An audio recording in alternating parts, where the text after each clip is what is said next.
And there'll be some new Washington General Hospital tomorrow. That just caught you up on last week. Congressman Latham, welcome back. Thank you. Good to be with you. Does it bother you that I make fun of Washington, D.C. on a daily basis? No, the trouble is it's a lot of it's reality. I know. I know. We've got quite a few people that want to talk to you. If you want to talk to the Congressman, Sure. 284-1040, 800-469-4295. And first up, we have Doug in Creston. Hi, Doug. Hi there. How you guys doing? Great. Great, Doug. Congressman Latham. Hey, I understand that the House has done their part on the 2012 budget. Can you give us any idea if we're going to have a budget this year, if we're going to go through a next spring like we had this spring? Any ideas what we can expect? Okay, well, thanks, Doug. Yeah. First of all, yes, the House did pass a budget earlier this year, and actually we're on track as far as the numbers and what we need to do to cut spending to try and get a handle on the federal deficit. The Senate, for the second year in a row, and it's been, I think, close to 900 days now since they've actually passed a budget in the United States Senate, which is a basic responsibility according to the Budget Act of 1974, that every year each body is supposed to pass a budget and then to try and come together with a resolution of what that's going to be. What we're operating under right now is another continuing resolution until November 18th. We are working very hard to try and get an omnibus bill to actually fund the government for the rest of the year, rather than all these herk and jerk, continuing resolutions that go on, which only cost more money to do it that way. And you're never able to eliminate wasteful programs or cut spending on bad things. And there are some anomalies in the budget where you actually have to increase the air traffic controllers, the contracts we have, things like that. But it's very frustrating with the Senate, has no rules over there. The debt limit resolution was supposed to give us a number, a basis to go off of. The Senate still wants to spend more money. So I don't know. I'm an eternal optimist. I have to be in this job, or I'd go absolutely crazy. But we're working very hard to try and get resolution, hopefully before November 18th. I think there'll be large parts of the government that will have another continuing resolution, if not all of it, unfortunately. So if we don't do that, are we going to be laying off non-essential workers? No, no one's. I just want to know what that looks like. Well, it's my hope that we can actually cut spending, actually get a budget in place, cut out wasteful programs, and really fund what we need to do at the basic level of the government, supply the security and infrastructure needs for this country, the programs that are in place that actually do some good. But it's very, very frustrating when the Senate has not done their work, and for the House having done their work. Of course, they get criticized for actually doing our work when we pass a budget, and that's why the Senate doesn't do it, is because they don't want to have. Harry Reid does not want the Democrat senators to have to take a vote that they may be held accountable for. And last I heard, that's why we get paid. Okay. All right. Thanks, Doug. Appreciate that. Let's go to Tom. You are on the line with Congressman Latham. Hi, Tom. Hi. Is this for Tom? Yes, sir. All right. Well, thank you. First of all, I am a fan of the congressman. I think he does a good job. My question or problem is this. My daughter is a new student at Iowa State. She's also a Guard soldier. She's back after 2 years of active duty. Now, I want to be clear, she wasn't deployed. This was all training. But as she's getting late notices on her bill, on her educational bill at Iowa State, the State Guard has paid its portion of the fees and her living allotment. The federal government has not. And so when we troubleshoot this a little bit, if the paperwork is in order for the state portion, it probably ought to be for the feds as well. And, of course, the enlisted soldier grapevine is active, Okay. and many of her friends have the same problem. Well, let's let the congressman answer this, if we may. Tom, thank you for your call, Congressman. Yes, Tom, and please tell your daughter thank you for her service. Absolutely. And so proud of the great work that our men and women in the Guard and Reserves and the regular military obviously do. I hate to talk about individual cases on the air, but Sure. if you would call our office, have her call our office in Ames, that would be the best way to do it. It's 515-232-2885 in Ames, and we can help her.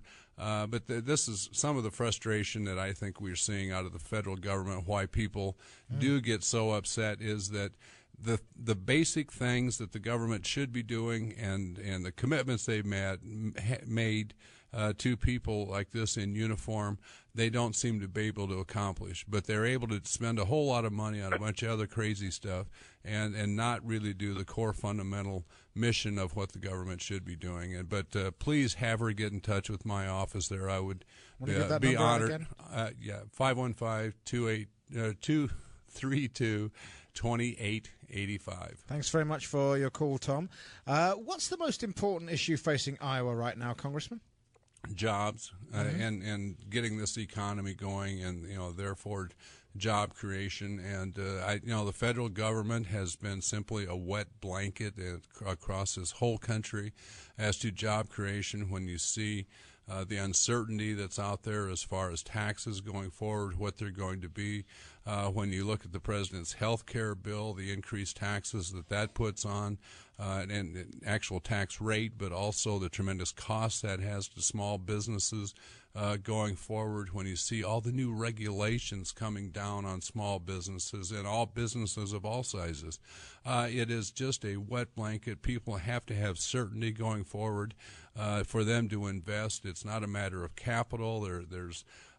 They estimate about $2 trillion sitting in corporate hands today, waiting to be invested in our economy if, in fact, there was certainty. And the president keeps wanting to add more regulations, more taxes. EPA is working overtime. The new the Dodd-Frank regulations. I met with a small-town banker here a couple of weeks ago, and he brought out 2 volumes, 6 inches high, each of them, of new regulations that small-town bank has to comply with. And no wonder they're too busy filling out these forms and they can't make loans. Well, what's very interesting, I don't know if you've even seen this yet, Congressman, but of course on Friday, in the Friday Let's Sneak Stuff Out on Friday because nobody's paying attention releases, the Health and Human Services Secretary Kathleen Sebelius announced that effectively they were pulling the Class Act from Obamacare. Right, which, of course, was supposed to provide 40% of the actual savings that we were promised under this incredible piece of legislation. So that's what they announced on Friday. The president has now come out today and said he is against repealing the Healthcare's long-term care class act. And he said he might veto Republican efforts to do so. But we've now heard from Kathleen Sebelius that the actuarial picture of this is it cannot be paid for. Well, and it's as required by law. It was obvious if you looked at this Class Act and good intentions. People get long-term nursing home care. Okay, the problem is the way they counted it was to have 10 years of people paying into this fund, but the expenses are past that. And so what you've got is short-term income with liabilities much greater than that long-term. And Judd Gregg, senator from New Hampshire, put a provision in and said this had to be actuarially sound for 75 years. It did not pass that test anywhere close. Yep. But they used, I think it's $70 or $80 billion of these payments that are going into the Class Act to justify the cost savings in the president's health care bill. And also, if you remember, there's another $70 billion that they took by including student loans. The government take over the student loan program to help pay for the health care bill. Now, one thing they did forget was to include doctors. in the health care bill, because that was going to cost $230 billion to fix their reimbursement problem. So what you've done, you have a class act that doesn't work, $80 billion. You've got student loans in the health care bill. It's another $70 billion. But oops, we don't care about doctors. Let's just let them go off, and we just won't fix their reimbursement problem. It is just so now phony Washington bookkeeping as always. So now you've got the president in conflict with his own Secretary of Health and Human Services. We're in studio with Congressman Tom Latham. We're going to take a quick time out for some traffic and weather, and then we'll be right back at it. This is News Radio 1040 WHO. Simon Conway Show here on News Radio 1040 WHO, in studio with Congressman Tom Latham. Let's go to a caller, if we may. Brian, you're on the show. Hi, Brian. Yes. Hi. Hi, Tom. Hi, Brian. How are you? I'm an old Franklin County boy that you probably remember. All right. Yeah. Say, a question I had with our laws that are set by the government concerning the bailout that the government overrode on the decisions to make the bailout money available for banks, for GM, Chrysler, insurance companies.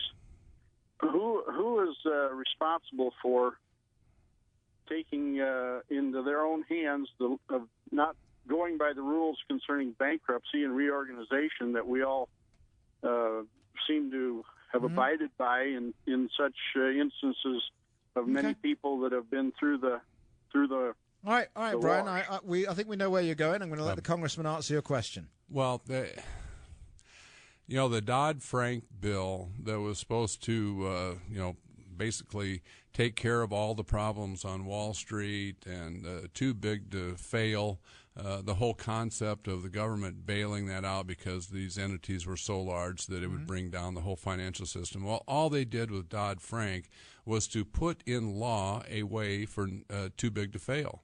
And so now they've actually got a legal course to protect these large companies, large financial institutions. And I think it's interesting on the Dodd-Frank bill, the very people that brought down our whole economy are the same ones who supported that bill. It's the smaller financial institutions. You talk to your medium, small-town bankers out there, and they're just getting smothered with regulations. Yeah, they're being made to pay for it. And they were not part of the problem. But the people who were the problem were the ones have been supporting Dodd-Frank. And what this gets back to, again, is the very, very largest.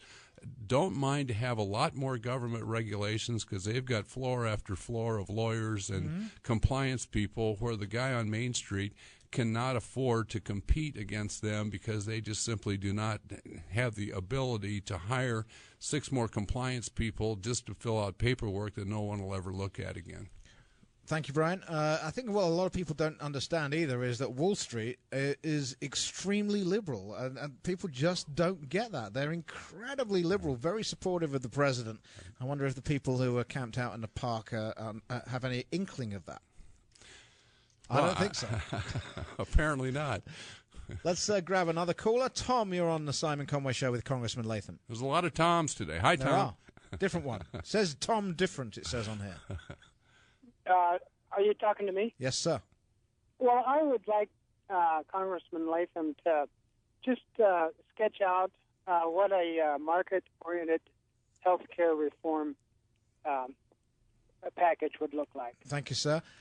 Congressman, I got to tell you, I got 3 minutes left. I don't think that's even remotely fair to ask you to do that in 3 minutes or even in 1 minute, but I'd quite like you to do it in 1 minute. But if you feel you can, go for it. I think the first word is competition. That you're going to have people actually competing for the business. You're going to have people purchasing across state lines. You're going to have small businesses be able to pool together to have leverage as far as purchasing health insurance plans that are affordable. I think you would see medical malpractice liability reform. You would see deductibility for health insurance for everyone across the board, not just if you're a small business or a business. be able to deduct it. Why not have it deductible for everybody so it make it more affordable for everybody? Those are just a couple of the things. Do you like Texas's loser pays legislation on those lawsuits? I think that is something that absolutely should be done. Right now, the only thing that we have as far as loser pays is when some of the real radical environmentalist group get in cahoots with the EPA. The EPA tells these groups to sue me. They go to court, and then they do not defend the case so that the environmental group wins, and then we get to pay.